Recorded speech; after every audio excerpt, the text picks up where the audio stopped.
everybody. This is Jason Ricci, and you're listening to the 25th Hour Radio Show with Rob and Randy.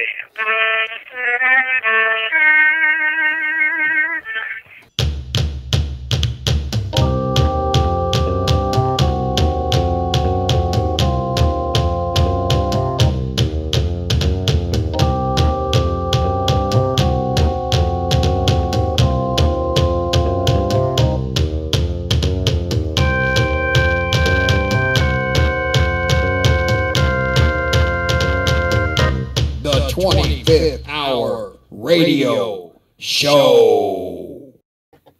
So did you see the movie Crossroads, man? I've seen it.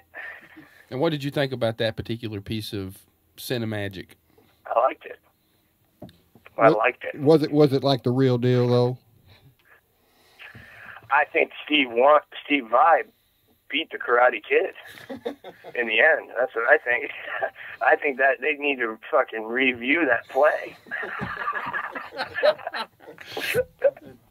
Actually, you should have any wrestling stories, man. I got a ton of wrestling stories. Well, I almost got beat up by Randy Savage, and I almost got shot by the JYD. By the Junkyard Dog? The Junkyard Dog almost shot me, bro. Well, True story. Let's hear. Hey. Oh, come on. All right, we're going to have to. You got time for that? Yeah. You got time for What are it? you talking about? Lay it on us. Okay. 1997, Jackson, Mississippi. Okay, I got a band, and we're playing, but we're not getting anywhere. Okay, I meet this old black blues dude who sang like Howlin' Wolf, named Big Bad Smitty. Turns out Smitty had somewhat of a career. Had an album out with Hubert Sumlin on it on the iPhone label currently.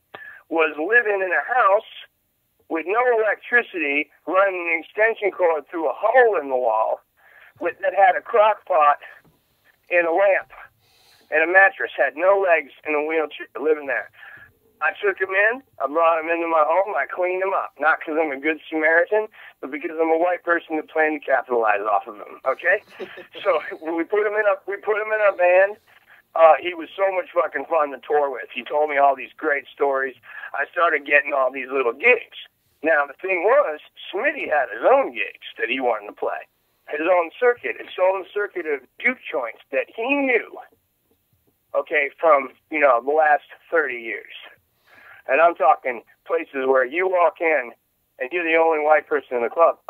You're the only white person for miles and miles. Okay. And so we get into these places and we play. Well, he told me he knew a place in Canton, Mississippi, where they filmed that Sandra Bullock movie, A Time to Kill. Yeah. Okay. So we get in the car and we go up there to talk to the guy. It's about a 30-minute ride from Jackson. We're about halfway there, and he starts telling me the man who owns this place. Now, the name of the juke joint was called the Junkyard. Uh-oh. He says the man who owns this place is a blues fan who used to be some kind of a professional wrestler. Uh-oh. So we get up there. He didn't even know. So we get up there. It was me and this white kid, Eric Deaton, who plays in the band Afro Sippy, lives in Oxford, Mississippi, not far from Adam. And we start drawing straws over who's going to, not literally, but arguing over who's going to go through the gate, because the gate, behind the gate, is full of dogs. Uh-oh. Junkyard dogs. And it has now been explained to us that this is Junkyard Dog, JYD. Grab them cakes. By the time, right. So, dude, we're terrified. So listen to this. We had every reason to be. Now, back down behind his house is a big, tin shack, hangar-looking thing, and that's the junkyard. And they do have parties that go off in there, okay? I don't want to get... Well, fuck, I'll just give you the whole story. Dude, JYD's in there smoking crack or something. Okay, and I'm not kidding. He's fucking whacked. So I knock on the door, and I'm like, excuse me, hello, knock, knock, knock. And I hear, and I said, hey, listen, Mr. JYD, we're not here to bother you. We're a band, and we would like to come play your club. And then I just hear this, shit, fuck, I don't fuck with no bands, shit, fuck, I don't fuck with no bands, right? Then I hear him go, so then I back up, and I'm going to the, and I'm going outside to get out the door, man, and the dogs are all getting heated up, like they know something's wrong or something, you know? And they're like, they ain't messing with no bands. And anyway, I look back and I see like the window blinds opening up in like 9 different windows like at the same time. Like this man's like all over the place like a Tasmanian devil. Anyway, we're getting back in the car. He opens the door and a shotgun comes out and he shoots it. Oh my God. He didn't hit us. He didn't hit us or the car. Okay. But the JYD shot a shotgun at Jason Ricci. Man, that is an awesome story. That's awesome. Eric Deaton will confirm every word of it. Oh, I believe you. I believe you. He really can't. He's passed. Now, can you tell us real quick about the Savage story? Randy Savage? Oh, yeah. Okay, this one's not as good. And my brother was the one that almost got beat up more than me. Okay, but what I failed to mention is that we almost got beat up twice. Oh. Okay, so what happened? Yeah, but only once by Macho Man. So me and my brother were wrestling fans growing up. You know, we were. I mean, we were into it. I mean, when you grow up in Maine, man, you know, it's either in the hockey or you're in the sailing and skiing, and neither one of us liked that shit. So, you know, it was wrestling, you know. So anyway, wrestling comes to town. Me and my brother go into town to get our tickets at the Civic Center. We're standing in line, and my brother turns to me and says, "Yeah, that's Randy Savage over there."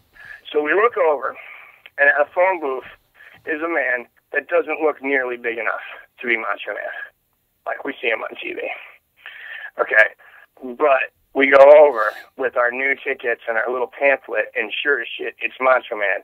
And by the time we get over to him, he's a lot bigger than he looked from across the stadium, you know? Mm-hmm.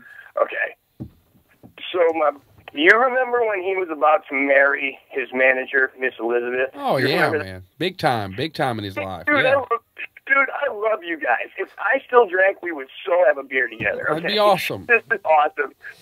Nobody knows this shit. Okay, anyway, so like, my brother is like, you know, just getting his autograph signed and stuff, and so am I, and you know, Macho Man's just like, "Hey, young brother, what can I do for you?" You know, doing his Macho Man thing, you know, and so like, my brother goes out of nowhere, goes, "So, Macho Man, are you really gonna marry Miss Elizabeth, or is that like fake too?"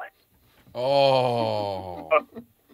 So fucking Macho Man, brother, reaches over and with one hand pushes my brother, and with the other hand grabs his ticket and his pamphlet and rips him up into a bunch of pieces and says, "That's no way to talk, young brother," is what he says, and then throws it down on the ground and storms off. Okay, so later that night, we're fucking cheering for Undertaker. Okay? Yeah, hell yeah, man. Right. We're pissed that Macho Man, you know, this is the last time I went to WWF. This is how bad it was. So, like, but I'm going to go again because my cable guy runs independent wrestling. His name's Donnie Tsunami. My cable guy is an independent wrestling promoter and wrestler. But anyway, so we're in there in the stadium, and we're cheering for Undertaker. You know, like, Undertaker! You know, and they were right in front of us, these, like, fucking Maine ticks turn around, and they go, "Hey, hey guy there, hey guy, Bubba, hey, why you cheering for Undertaker?"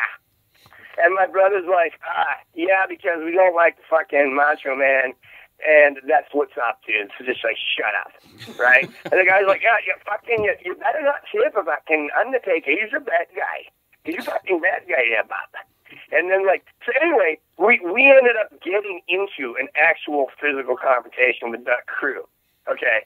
Oh, so it was 2 days. I mean, in one day, 2 times we almost got in violent acts over the Macho Man. You know, once directly with the Macho Man, the other with some fucking Maine, you know, harbor billies. What do you think about Bigfoot, Jason? You think there's a Bigfoot out in the woods? Yeah, I absolutely do, and I'm real into them. I've actually gone Bigfoot hunting a bunch of times. Well, so have we. Not So only, have we. Yeah, Yeah, I'm Rob. real into them. We even I almost played the convention in Pocatello, but the year that I was invited, the guy who runs the convention in Pocatello, the big Bigfoot convention, who has like all the fucking superstar scientists like Jeffrey Meldrum and all those guys. Yeah, he was on the show, man. Jeff was. No way! You had him on? Yeah, go to yeah. He's on our YouTube channel. Just type in Dr. Jeffrey Meldrum, 25th Hour Radio Show, pop up. Oh, I totally will. We were supposed to play that. It turns out, like, we were listening to it on Coast to Coast AM, the Art Bell show. We were listening to him on Art, and we were driving to a gig in Idaho. And I was like, oh, what a bummer. I was like, that we have to work, or we have to drive today. Like, too bad we couldn't have enough time to go to the Bigfoot convention, Wouldn't that be cool? And, the guys and I were always going. We stopped and we visited the creek in NorCal. There's a gig that we had that was like 5 miles from where the Patterson footage was taken. And we visited near that creek and everything and all kinds of stuff. But it turns out the guy who ran the Bigfoot convention showed up at our gig the next day wearing Jason Ricci shirts and had all of my CDs. Awesome. And I was like, holy crap. So like I saw that like when we were just talking, we were just bullshitting. I'm signing the CDs, and I said, "Where are you from?" And he said, "I'm from Pocatello." And I said, "Oh man, I wanted to stop there so bad." And he's like, "Why?" And I'm like, "Oh man, you make fun of me." He's like, "No, I wouldn't." I said, "A Bigfoot convention." He goes, "That's my convention." I said, "No fucking way." So we ended up being really good friends. He sent me all these T-shirts that have like Patty's face on it for the Bigfoot from the Patterson footage, and I got way into it after that, like way into it. And I've seen like most of all of the really reliable YouTubes. I still haven't seen that documentary that's got the facial footage, the facial moving stuff. Have you guys seen that? You talking about? I forget his. Oh man, what's that guy's name? Yeah, I know who you're talking about. Todd Standing, maybe? Yeah, something like that. He got lost in the wilderness for a few days. That's him, Todd Standing. Yeah. The Sylvanic footage. I want to see that. Yes, that's it. I want to see that whole film. I'm a little, it seems too good to be true, but who knows? But I'm way into it. I've had a couple of experiences in Bloomington, Indiana. Bigfoot is very popular. As a matter of fact, finding Bigfoot has come to Bloomington. Okay, because there's been so many reports of a Sasquatch, or Sasquatch, plural, in this area. Now, when I first moved here, I moved out to the country so that I would be away from any temptation whatsoever to go to the liquor store or more. Okay, and I didn't have a car, so I was out there with nothing. So the guy who was running the place, his kid had told me that it wasn't a joke, and that they had experiences out there. So they took me out one night, and we went out there not like these guys in Finding Bigfoot. We went out there with no flashlights at all, because that way you don't disturb anything or bring attention to yourself. Mm-hmm.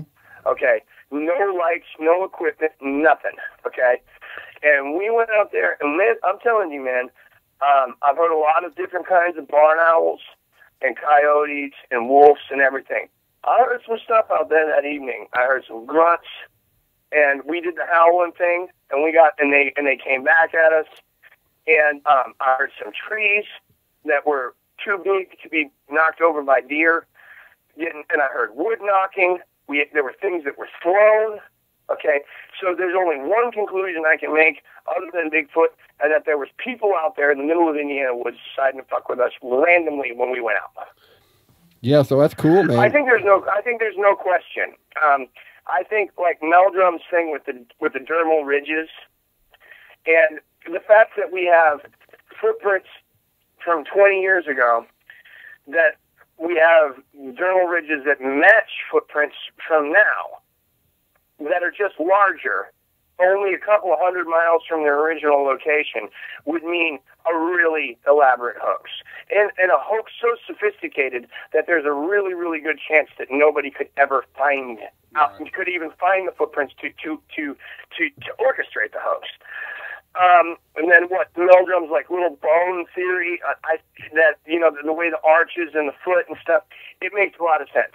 I don't understand what we have, with the amount of evidence that has been collected in the form of hair and footprints and fingerprints and and blood even, okay? We have enough evidence to put somebody away or send them to the electric chair. But we don't have enough we don't have enough evidence to say that there's a creature out there that exists. You know, and I think it's ridiculous. And, I mean, the fact that we've had, over the last, 20 years, we've had over 40 aircrafts go down in the Pacific Northwest that we can't locate. If we can't find an aircraft, a big giant chunk of fucking white metal, then it stands to reason it's very possible that we can't find a gorilla-like creature, especially considering the silverback gorillas weren't even found until, in the 60s or the 70s? 60s. Bigfoots are badass. You understand? Bigfoots They are badass. What do you think about, and I don't want to steer you off on another subject, but I don't really give a crap. No, what do you think about aliens? Okay. Well, I mean, I don't know. Of course, I think everything's real. There's a problem with me. All right. But because I buy into the whole interdimensional thing. I also believe that it's quite possible that demons and aliens are kind of one and the same. I do subscribe to the theory that since no missing link has been found, and since there is sufficient, not great, but sufficient evidence to suggest that there was some genetic tampering, and I'm talking, of course, about Sumerian hieroglyphs in particular, as well as the fact that we're missing thousands and thousands and thousands of years of evolution. I think it's possible there was tampering there. I think that the technology that we see exhibited in the architecture and the alignment of pyramids and certain structures from, 6,000 BC up to, 40,000 years ago, it's uncanny, and it's all over the world. And it's all the same tricks, and it's all the same alignments, and it's all the same ideas, and it all corresponds with the Fibonacci series and all this other stuff. That these secrets of the universe, they're microcosms for bigger things. I don't think that human beings had the technology to do this. So the other theory is that, of course, there was another civilization, like you have Lemuria and Atlantis and all this type of shit. Oh, yeah. And that's possible, too. Okay? And that some of that information survived and, was passed into the next world. But we're still missing the bodies of between, Pithecanthropus erectus and Homo sapien. We're still missing that. Okay, and we need that in order to prove the theory of evolution. You need that, and we don't have it. I have it. And what's his name? What's his name? I have it. Sitchell Zachary. You have it in my claw. I have it. What's his name though? Zachary Sitchell or the guy who does all this Sumerian shit. Oh, wow. I don't know if I guess the main argument against his argument is that he can't really read Sumerian hieroglyphs. That's what the experts seem to say. So he's misinterpreting them. He doesn't get it. But one thing is, you don't have to read Sumerian hieroglyphs to look at the fact that they have maps of the solar system with all 9 planets. Oh, yeah. Well, they were advanced, very advanced. So were the Aztecs right. and the Mayans and the Hopis. it's just amazing that, those particular, I won't say races, but how do I say this? Groups of people in time were so advanced for where they were at in that period. I of agree, time. and I think it's too much. And I have never had an encounter with any kind of a spacecraft or anything like that. I'll tell you what I have seen, and it won't count because it was at a marijuana festival. Okay. That's where it always goes down. Right? So we're all sitting on the side of this hill in Starks, Maine. And it's about 1 or 2 in the morning. All the bands are all done, and there's a bunch of people smoking weed sitting on a hill. Okay. And we look down into a valley. And all of a sudden out of the valley just erupts these lights that look like a football field, And they're purple and green and then yellow and then orange. It's beautiful. It's like an aurora borealis, but it's only like 300 yards away from us. Okay? The scene is set. The scene is set. It just stops. Man. And then, so I said to the guy next to me, I said, man, what is that, a football stadium or something in Starks? He goes, dude, we don't even have a post office here. Did you ask them to pass you another hit after that? Of course I did, Hey, who'd you guys pick for the Super Bowl? Man, I'm gonna pick the Ravens. Yeah, you're right. All right. I'm gonna pick the Ravens just for the fact that I want to see Ray Lewis go out on top. Hey, that's what I would have said.